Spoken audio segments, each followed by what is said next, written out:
Chez Nokia, on avait du Windows Phone, on avait du HA. Ben maintenant, on a de l'Android. Alors d'Android, pas tout à fait. Un noyau Android, une surcouche Nokia et pas d'accès au Google Play. Mais un corner alternatif et surtout des prix ultra canon. On va découvrir ce Nokia X.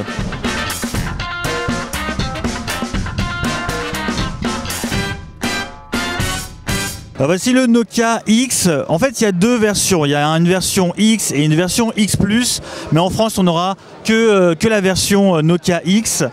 Je vous parlais de prix canon. Le Nokia X, c'est 119 € pour un terminal. Alors évidemment, c'est un terminal très entrée de gamme. Bon, avant de rentrer dans les specs, on va d'abord voir ce produit. C'est de l'Android à l'intérieur. Alors un noyau Android, je l'ai dit. Une surcouche Windows façon Windows Phone. On peut faire pas mal de choses. On peut redimensionner ces widgets. On peut les mettre un peu où on veut. Voilà, c'est un petit peu du Windows Phone dans l'esprit. On a notre barre de notification au-dessus pour les accès réseau, Bluetooth, la musique, les paramètres. Une navigation, une timeline avec tout ce qui a été ouvert jusqu'à présent, donc ça c'est intéressant. Il n'y a pas de multitâche réellement comme sur Android, donc là ça pourra faire office. Bon, voilà, c'est un palliatif aux multitâches, on va dire. Donc au niveau des contenus, alors c'est assez intéressant parce que je vous l'ai dit, il n'y a pas de Google Play. Par contre, il y a le corner Nokia, Nokia Store. Nokia Store qui est ici. Alors ça va peut-être pas marcher. Voilà, il n'y a pas de connexion Wi-Fi. Ah si, c'est bon. Alors Nokia Store, eh ben, il est assez garni ce Nokia Store. On a une centaine de milliers d'applications, nous dit-on, chez Nokia, donc c'est quand même assez conséquent. Ça sera en fait, c'est des applications Android hein, évidemment, mais ça sera l'équipe de Nokia qui validera les applications, un peu comme ce que fait Amazon avec ses Kindle Fire. Voilà, ça c'est pour les applications, donc pas de mauvaise surprise, il y en a. Là vous voyez deux emplacements pour la data. Il y a deux emplacements carte SIM, donc c'est tous les Android, enfin tous les Nokia X sont multi-SIM, ça c'est plutôt sympa.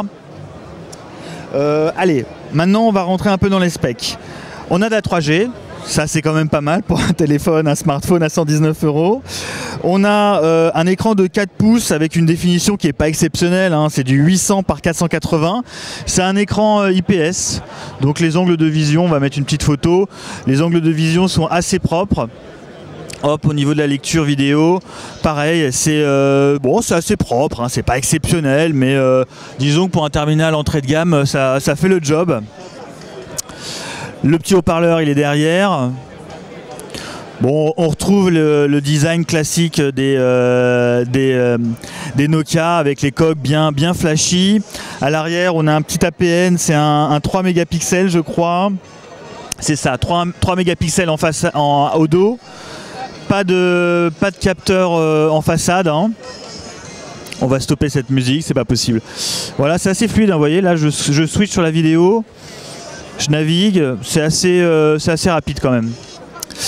À l'intérieur, pareil, hein, c'est une config très entrée de gamme. C'est du Snapdragon 200, donc un double cœur à 1 GHz, 512 MO de RAM, c'est très light.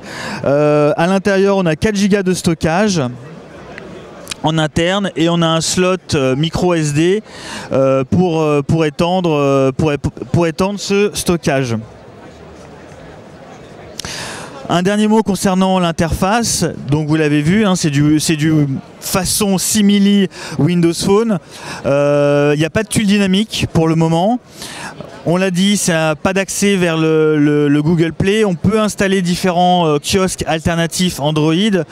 On a quasiment tous les services Nokia, en l'occurrence Ear Maps, Mix Radio, Nokia Drive va bientôt arriver. Voilà, c'est un terminal, je trouve, assez intéressant pour le prix. 119 €, je l'ai dit. La dispo, ça sera Q2. Allez, on peut s'avancer courant mars-avril.